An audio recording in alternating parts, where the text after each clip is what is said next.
नमस्कार, मी संजय बोकरे. आपण पाहताय जनप्रवास लाईव्ह.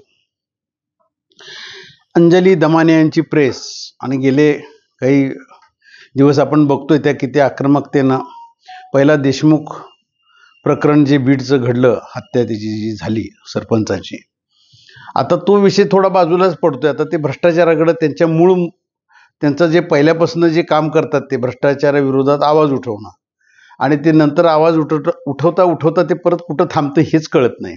आज तोच विश्लेषणाचा मुद्दा आहे. हिला दिशा तर भरकटते आहे, पण हिथं तर काही उपयोग होणार आहे का?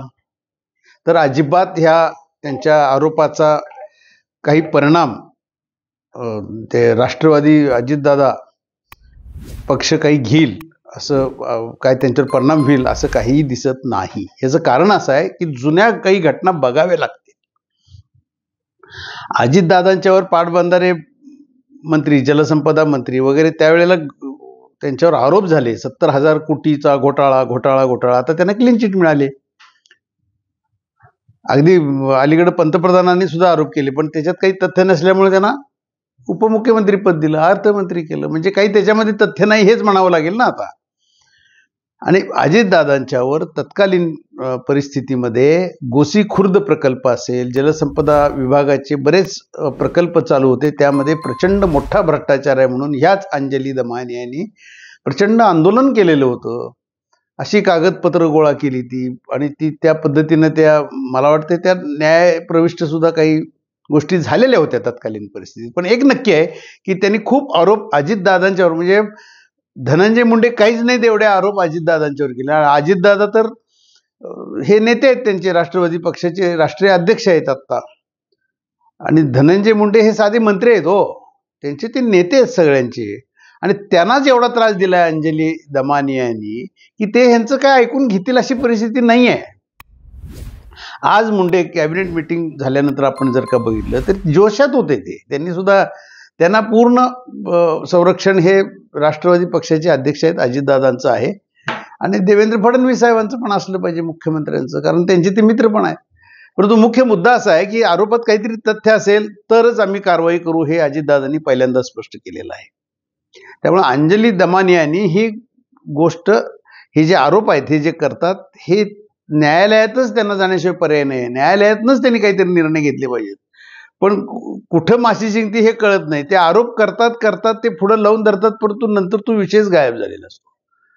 आजपर्यंत नाहीतर अजितदादांच्यावर कारवाई झाली का? अनेक मंत्र्यांच्यावर त्यांचे आरोप होते, त्यांच्यावर कारवाई झाली का?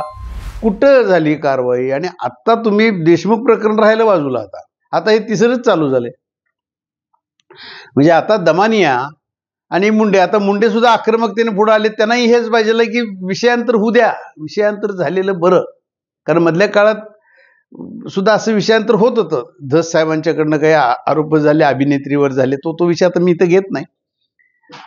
परंतु असं विषयांतर झाल्यानंतर मूळ जे बीडचं प्रकरण आहे की जे आमदार धस यांनी लावून धरलेलं आहे, तिथं मध्येच अंजली दमानिया आल्यामुळं आता भ्रष्टाचार हा सिद्ध करायला वर्षोनवर्ष जातील ना त्याच्यामध्ये.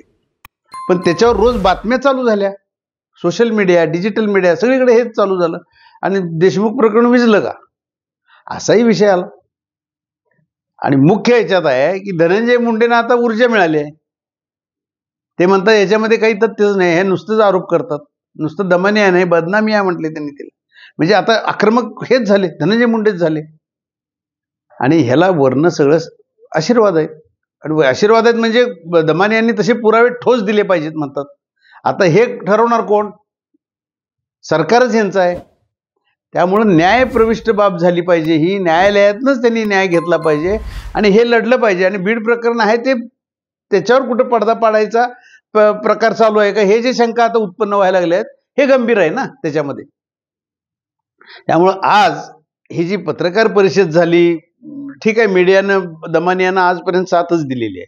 कुठेही त्यांनी कुणावर आरोप करतात ते सगळ्यांनी लावून धरलेलं आहे. परंतु ह्याच्यामधनं काही निष्पन्न होईल म्हटलं तर असं काहीही दिसत नाही त्याच्यामध्ये. आता उलट आता मंत्रिपद घट्ट झालं, कारण अजितदादांचं एक नंबरची दुश्मन म्हटलं तर त्या काळात, म्हणजे ज्या वेळेला ते आरोप करत होते त्यावेळेला दमानियाच होत्या. भ्रष्टाचार निर्मूलन समिती असेल त्यांची किंवा आणि काय असेल.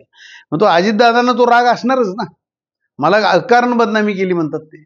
मग आता असंच जर का धनंजय मुंडेंना तुम्ही करणार असाल तर ते मंत्रिमंडळातले सहकारी आहेत आणि राष्ट्रवादी पक्ष बदनाम मिळणार. आता त्यांना पक्षातनं आता काढून टाकलं किंवा मंत्रिपदावरनं जरी काढून टाकलं, पक्ष हे लांबची गोष्ट आहे पक्षातनं काढायची.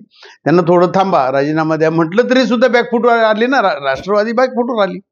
हा आरोप सहन करणार का अजितदादा? तर करणार नाहीत.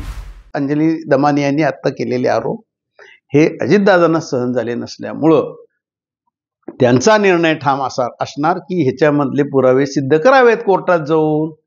कोर्ट जो निकाल देईल तो आम्ही मान्य करू, असंच होणार आहे. त्यामुळं बीडचं मूळ देशमुख प्रकरण कुठं विजू नये अशीच जनतेची भावना असणार आहे. त्यामुळं दमानिया यांनी नुसतं प्रेस कॉन्फरन्स घ्यायचे आरोप करायचे, त्याच्यापेक्षा ठोस कोर्टातनं काहीतरी निर्णय आणावा ही साधी अपेक्षा असू शकते. आज इथंच थांबू, उद्या पुढच्या भागात.